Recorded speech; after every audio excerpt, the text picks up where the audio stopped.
Hello, this is Melissa Bonny from Ad Infinitum, and you're listening to Rhino Radio.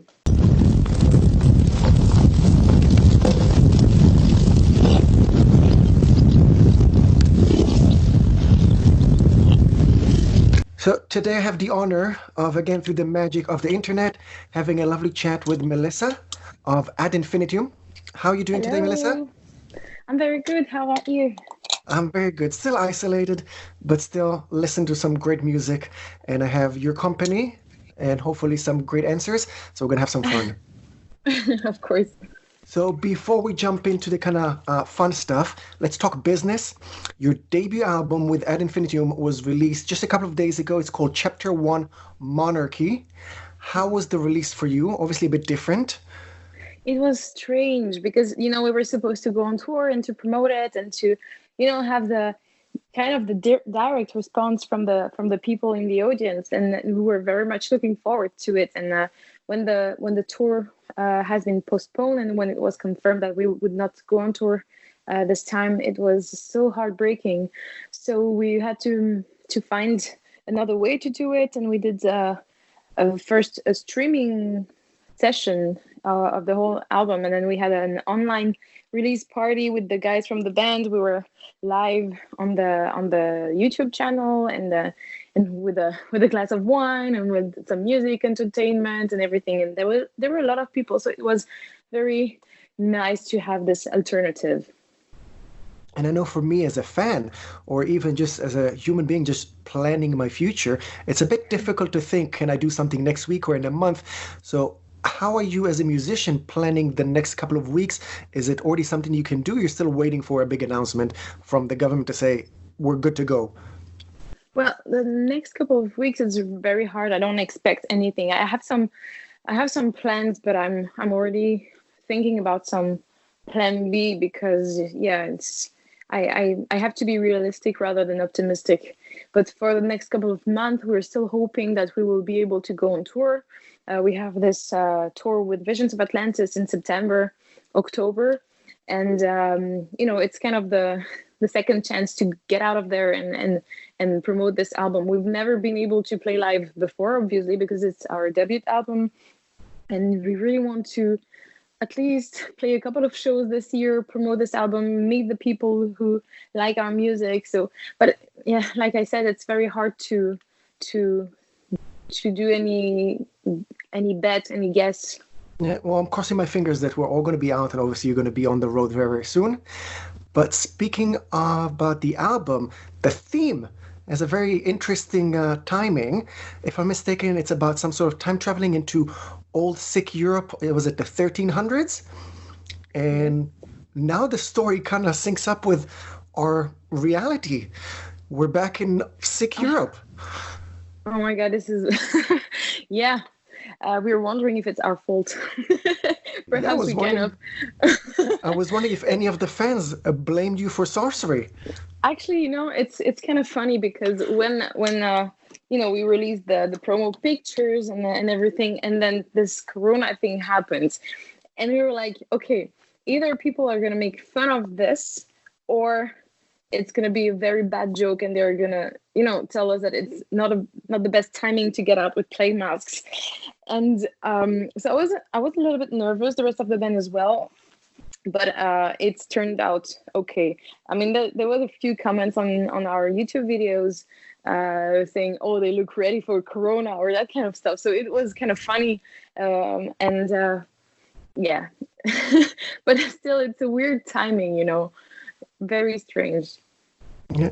And about time travel, is it something that you believe in? Do you believe in parallel universes, or is it something completely sci-fi that you just enjoy playing with? Do you want the long answer or the short answer? Somewhere in between. All right. I like to believe that everything that surrounds us is not known. That there are some things that we don't know, or that we can somehow sense, or that we cannot explain, or that haven't been discovered yet. And time travel, magic, and everything is some kind of it's something that makes, when you believe in it, or when you want to believe in it, I think it makes the reality a little bit more exciting. Okay, I like that. The unknown facts. Yeah, I've always been a big fan of first of the things like Harry Potter or all these kind of movies, and also, yeah, the fantastic worlds of Lord of the Rings and everything. So I'm very much into this. So especially now when we're not supposed to be leaving the house, is there a specific book, film, or TV show that touches on time traveling, parallel universes that you would recommend for us? Oh, that's a good question. Huh. I'm just thinking about what I've been watching lately, because I don't read a lot, but I love movies and series. I've been watching The Witcher recently, like probably the whole world. But wow, I okay. There is a series called Faction, which is also about magic and about magical creatures that I would recommend. Yeah, Okay. I We'll cannot check think that out. about any. I cannot think about anything right now that So I've seen recently. I will return a recommendation. There's an old TV show called Quantum Leap, which is about parallel Oh, universes. There's a famous character called Sam. So I would recommend checking it out. It's really old, from the like mid 80s, early 90s, something like that. Kind of like Knight Rider with David Hasselhoff. So about okay. parallel universes. So if you're looking for something to watch and you can find it somewhere, then I think you're going to like that. Maybe even affect the next album. Oh, wow. Yeah, Yeah. perhaps. Okay, and speaking of other things that you've mentioned that you like, somebody told me that you were an Avril Lavigne fan as a kid. Um, Yeah. do you believe the rumor that she is a double, that she's not with I us love this. anymore? I love this rumor. No, I absolutely don't believe in it. I think it's it's an outrageous rumor, and it's funny how far people can go with speculations and these theories. That I mean, I would be very surprised if it was right. What do you think? I don't know, just the facts don't add up. She just looks exactly the same about 15 years into her career. So I don't know what to think. As you said, I like to enjoy the unknown facts, so I will not be surprised if she's really her or if she's not. So I'll just Yeah. enjoy the mystery. I think some people look amazing and don't change a lot. She's not that old, so you can obviously see that she's been aging, but I'm not surprised by this. I think she looks great. I mean, look at Eminem. For a long time, people were saying the same, that he wasn't aging. Well, maybe they're drinking from the same fountain. I'm not sure. Yeah. And I want to just ask you about, I mean, you've been active with so many projects. You have Rage of Light and even more. And a lot of fans have been complaining, not specifically about your projects, but some fans don't like it when the band changes, and they appreciate it more when the band has specific side projects to support their kind of escapism with different styles. As a musician, do you enjoy that freedom with the side project? Do you enjoy doing whatever you want with your project and not caring about specific genres or pigeonholing that the band was already assigned to? In my case, it's very different, I think, because Radio Flight is Jonathan's baby. It's him who wanted to create that kind of music, mixing two genres that he really loves, metal and trance, and he asked me to join and to sing, and I've been able to create some vocal melodies and some lyrics, but still it was his baby, his compositions, his ideas for everything.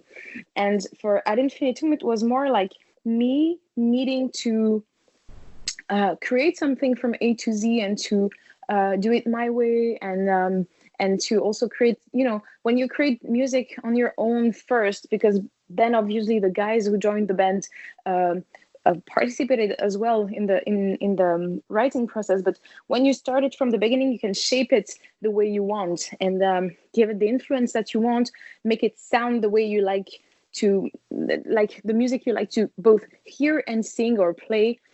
And it was for me more like, okay, I want to start something, I want to shape it the way I want, I want to push it the way I want and promote it the way I want, and really be able to make it the project of a lifetime. So now I have to ask, is there going to be a chapter 2 coming soon? Soon, I don't know, because it's been like 4 days since we released the chapter 1, but of course we've already been exchanging some demos and some ideas, and we are so happy about the results so far and the support we've been receiving and the response and everything.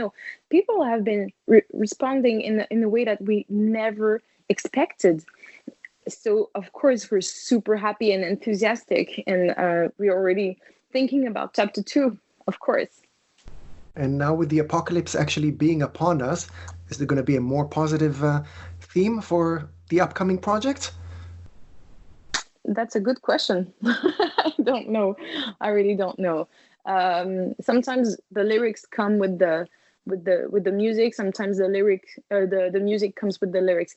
There are some songs that took shape with a base of drums, because, for example, if you listen to Live Before You Die, I wanted some uplifting song with a rhythm and melodies that when people hear them in a festival, for example, they just want to jump or dance and party. And then I created lyrics to go with them, with that. For a song like See You in Hell, I had some melodies in my head, and then I created the lyrics pretty much at the same time, and then programmed some things. And so it's more about the inspiration of the moment. And some songs will be happy songs, some songs will be sad songs. And it all depends on my mood, or on the mood of my colleagues in the band when the song is being written. Definitely leaving us with something to look forward to. But let's mention again, chapter 1, Monarchy, was just released a couple of days ago. We can definitely enjoy that now. Melissa, is there anything else you want to add to fans and listeners before we say goodbye?